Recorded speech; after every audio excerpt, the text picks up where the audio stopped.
देवी प्रपन्नार्तिहरे प्रसीद प्रसीद मातर जगतोऽखिलस्य प्रसीद विश्वेश्वरी पायि विश्वं तवेश्वरी देवी चराचरस्य। आज 2079 वैशाख 28 गते बुधबार हामी वैदिक विज्ञानको अनुसन्धान साथ दैवी कला दैवी सिद्धि अनुसन्धान वर्ष 2079 तर्फ छौँ र हामीले जुन इष्टलाई छनौट गर्यौं र हामीले कतै अन्धविश्वासलाई संरक्षण दिनु परिरहेको त छैन भन्ने सोचका साथमा कति बेला मातालाई पुकारदै हामीले धर्मसँग भएको बललाई देख्न खोजिरहेका छौँ, अग्निसँग भएको बललाई देख्न खोजिरहेका छौँ, सत्यसँग भएको बललाई देख्न खोजिरहेका छौँ। हामीसँग धनबल हुनेहरूले जुन प्रकारको व्यवहार देखाए, हामीहरूलाई जनबल हुनेहरूले जुन प्रकारको वातावरण देखाए, अनि हामीले मनोबलका साथमा जहाँसम्म पुग्यौँ र हामीले बुद्धिबलका साथमा यी विचारहरू तपाईहरूसम्म पुर्याउने प्रयासहरू पनि गरिरहेका छौँ र हामी आत्मबलका साथमा जो प्रकृति विज्ञान छ, जीवन विज्ञान छ, जगत विज्ञान छ, त्यसको एक एक अनुसन्धान गरिरहेका छौँ र प्रकृतिले आफ्नो सत्यतालाई छिपाएको छैन। हाम्रो जीवन विज्ञानले पनि हामीलाई सत्यता छिपाएको छैन, तर धर्मले सत्य छिपाइदियो, सत्यले सत्य छिपाइदियो। त्यसैले त हामी निर्बल हुँदै गइरहेका छौँ। हाम्रो मनोबलमा जुन विकृति पैदा भएको छ, त्यो विकृति भनेको कि हामीले जुन इष्टलाई निरन्तर दैवी सिद्धि र दैवी शक्तिका साथमा पुरातात्विक प्राचीन इतिहासका साथमा जुन हामीले अनुभव गर्यौं, हामीले त्यो पनि अनुभव गर्यौं कि जो महाभारत उद्योग पर्व, त्यसबाट विनाश भएको भारतवर्ष र त्यहाँ जुन कृषि र पशु आन्दोलनको सुरुवात, त्यसबाट जुन मथुरा नगरी वृन्दावन, यस्तै यस्तै भारतवर्षलाई कृषितर्फ प्रेरणा दिएका विचारहरू पनि हामीले अनुभव गर्यौं। आज हामी यो गोर्खा राज्य नेपाल वेदको उर्वर भूमि हुँदाहुँदै पनि बहुदलीय राजनीतिको अस्वस्थ प्रतिस्पर्धा साथ यो राष्ट्रलाई अत्यन्त सङ्कटतर्फ गइरहेको देख्न परिरहेको छ। हामीले निकै ठुलो भूल गरेका छौँ। कृषियोग्य भूमिहरूलाई घर बनायौँ र हामीले ती घरहरू भएको ठाउँलाई सहर सम्झौँ र हामीले आत्मनिर्भर नभएर हामीले सुविधाहरूको खोजमा जनचाप एकतर्फ बढाउँदै गयौँ। हामीलाई के लागिरहेको छ भने विश्व राजनीतिकै साथ कुनै दिन त्यस्तो दुर्भाग्यपूर्ण समय र परिस्थितिहरू हामीले अनुभव गर्नुपर्नेछ कि हामी कृषि र उद्योग विकासलाई, जनशक्तिहरूको सदुपयोगलाई ख्याल नराखेर घर र सहरलाई नै विकास सम्झेर तिनै सुखका निमित्त हामीले जुन प्रकारको आजको वर्तमान बहुदलीय राजनीतिको अस्वस्थ वातावरणमा उभिन परिरहेको छ। यसले त हामीलाई निकै नै ठुलो दुर्घटना घटाउने भयो भन्ने हामीलाई चिन्ता लागिरहेको छ र हुनु पनि त्यही नै छ। त्यसो नभइकन कुनै पनि देश सुध्रिएको हामीले भेटाएनौँ। सोभियत सङ्घ रुस होस् अथवा चीन होस् अथवा भारत होस् अथवा जो कोही पनि जुन देशमा राजनीति अस्तव्यस्त कालमा जुन प्रकारले त्यहाँका जनताहरू मरणासन्न परिस्थितिमा उभिनु पर्यो, त्यो शिक्षा अब हामीले पनि स्वीकार्नु पर्ने हुन्छ। अब हामीले जबसम्म हाम्रो दुर्भाग्यका अत्यन्त कष्टमय जीवनहरू देख्ने छैनौँ, त्यति बेलासम्म हाम्रो बुद्धिमा सुधार आउने हामीले कुनै पनि वातावरणहरू अनुभव गरिरहेका छैनौँ। हामीले राष्ट्रभक्ति र हामीले हाम्रो वैदिक सनातन धर्मको मूल्य र मान्यता साथ जुन मानव जीवनले जुन जस्तो सुख शान्ति र संरक्षणको वातावरण पाउने वातावरण थियो, त्यो वातावरण हामीले गुमाइसकेका छौँ। हामी त विदेशीहरूका गुलामी बनेर, विदेशीहरूका गोठाला बनेर हामीले हाम्रो राज्य शासनलाई एउटा दरिद्री बनेर हात फैलाउँदै विकासका इच्छाहरू राखिरहेका छौँ र ती विकासहरू सबै विनाशतर्फ धकेलिरहेका छौँ। भोलि त्यो दिन पनि आउँदैछ जुन दिन हामीले देखिरहेका यी कृषि योग्य भूमिमा उभिएका जे जति घरहरू छन्, त्यहाँ खाद्यान्नको अभावले ती घर बस्तीहरू छोडेर मानिस खाद्यान्न अन्नको खोजमा भौतारिन पर्ने आजकै जस्तो अस्वस्थ बहुदलीय प्रतिस्पर्धाको वातावरणमा हामी रहिरह्यौँ भने हामीलाई त्यही दुर्दशा नै भोग्नु पर्नेछ। सायद तपाईँले मेरा आवाजहरूलाई सुनेर भोलिको इतिहासलाई अथवा भोलिको वर्तमानलाई तपाईँ नसम्झनु भए तपाईलाई हामीले सम्झाउन खोजेको पनि होइन भनेर बुझिदिनु होला। किनभने हामी एउटा राष्ट्रमा आइपर्ने सङ्कट साथ हामी जतिसुकै प्रयास गरे पनि हामीले त्यो सङ्कट भोग्नै पर्ने हुन्छ। जब हाम्रो जनसमाजले नै बुझेको छैन र हाम्रो जनसमाजले राष्ट्रभक्ति र जनशक्तिको अनुभव नै गर्न खोजेको छैन र विदेशीहरूको गोठालो बनेर विदेशीहरूको चाकरी गरेर कोही यो राष्ट्रको हितमा आवाज दिन्छन् अथवा यो राष्ट्रको हित हुन्छ भनेर कसैले सोच्छन् भने त्यो सब व्यर्थ। हामीले महाभारतको इतिहास साथ उभिएका छौँ र उद्योग र कृषि साथमा जानुपर्छ र हाम्रो भूगोलको अनुकूल शिक्षामा हामी जानुपर्छ।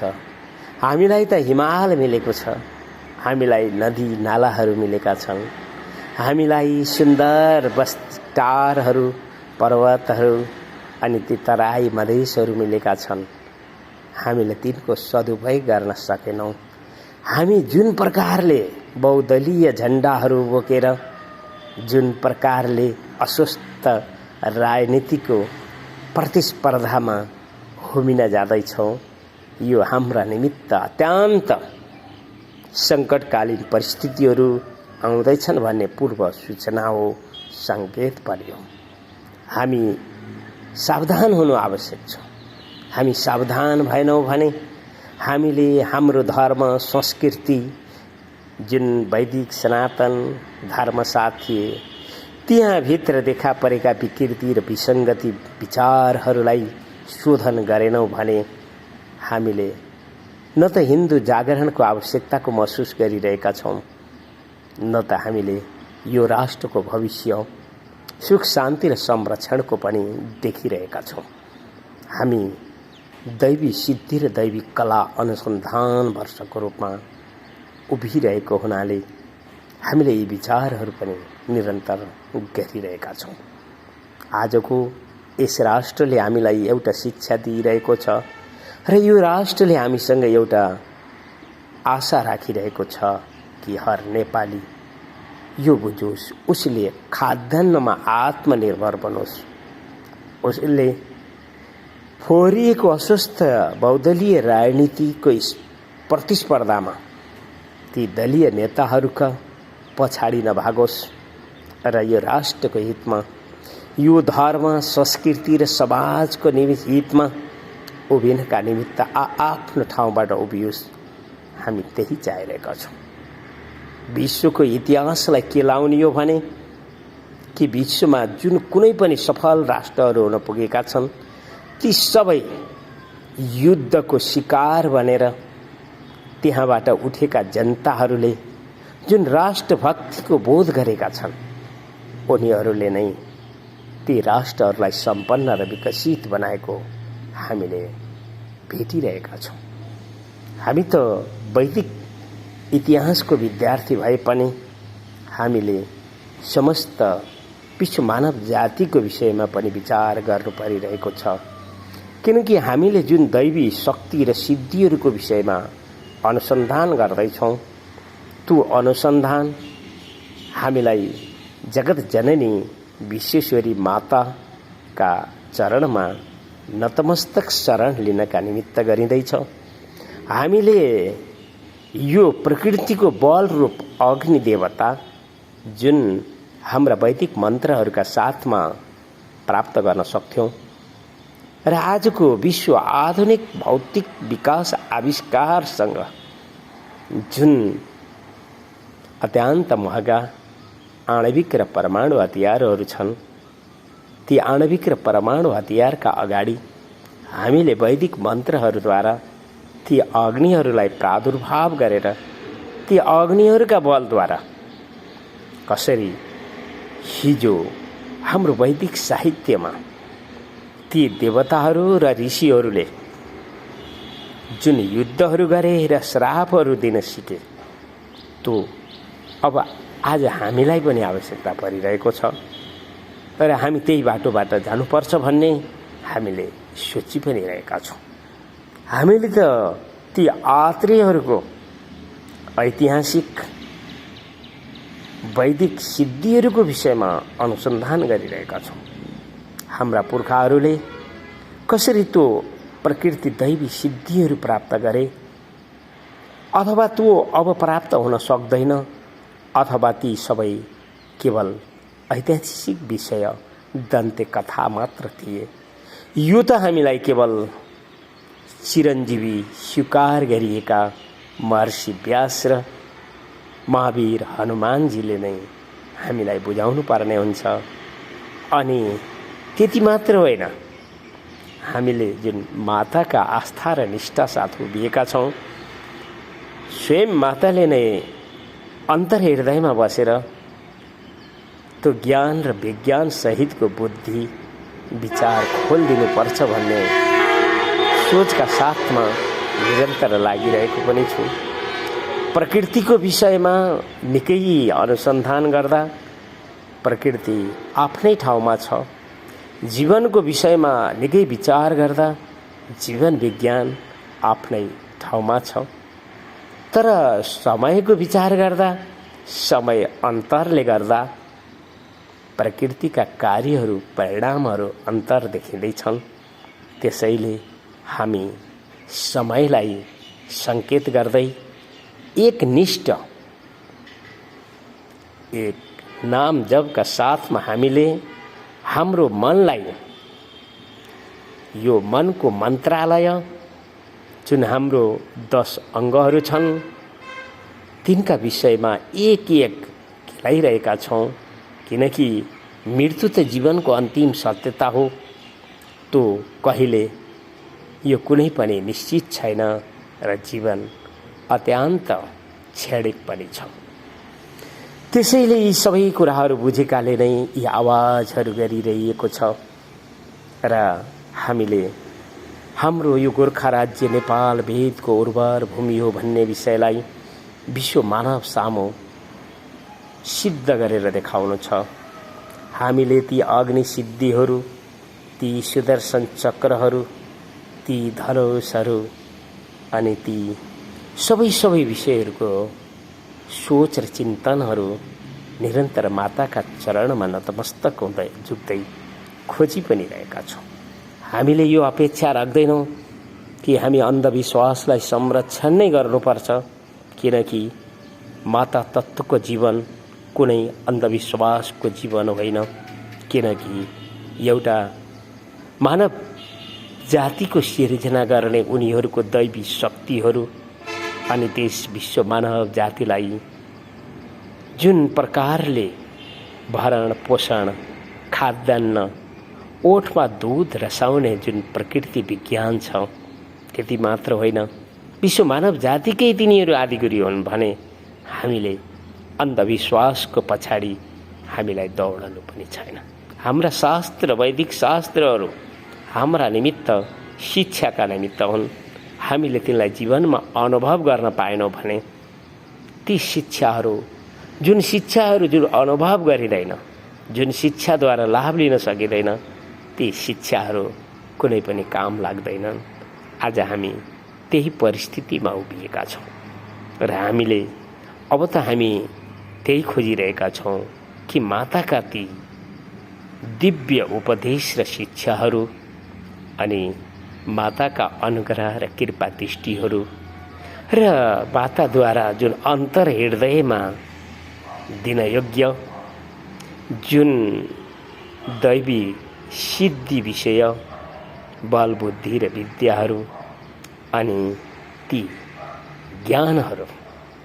ज्ञानले अभाव त मैले न मच्छरलाई देखेँ, न मुसालाई देखेँ, न कुनै चराचुरुङ्गी पन्छीहरू र पशुहरूमा नै देखेँ।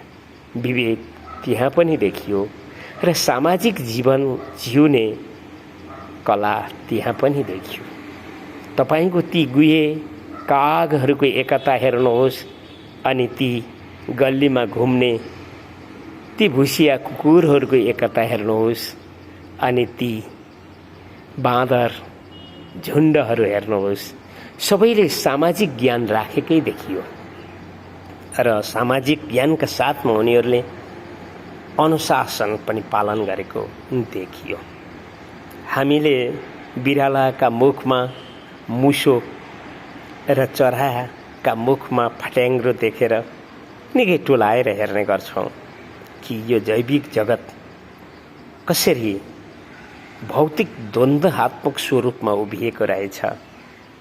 मानिस विवेकी छ भन्थ्यौँ, तर उसले ती पशु पन्छी हिंसा गर्दै जुन आफ्नो आहार बनाइरहेको छ, हामी ती वधशालाहरूका अगाडिबाट जब बाटो काट्छौँ अनि त्यो तिनीहरूको जीवन परिस्थितिहरू बुझेर अहो यो प्रकृति सिद्ध नभएर यो प्रकृतिको विपरीत विचार त होइन भनेर सोच्छौँ।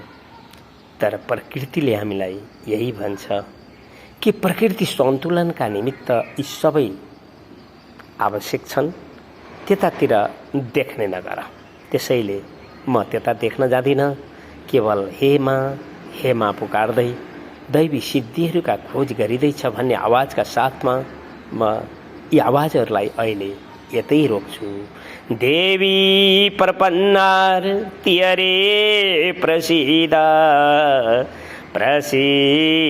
मातर जगतुखिलस्य प्रसीद विश्वेश्वरि पाहि विश्वं त्वमेश्वरी देवी चराचरस्य। हस्त धन्यवाद।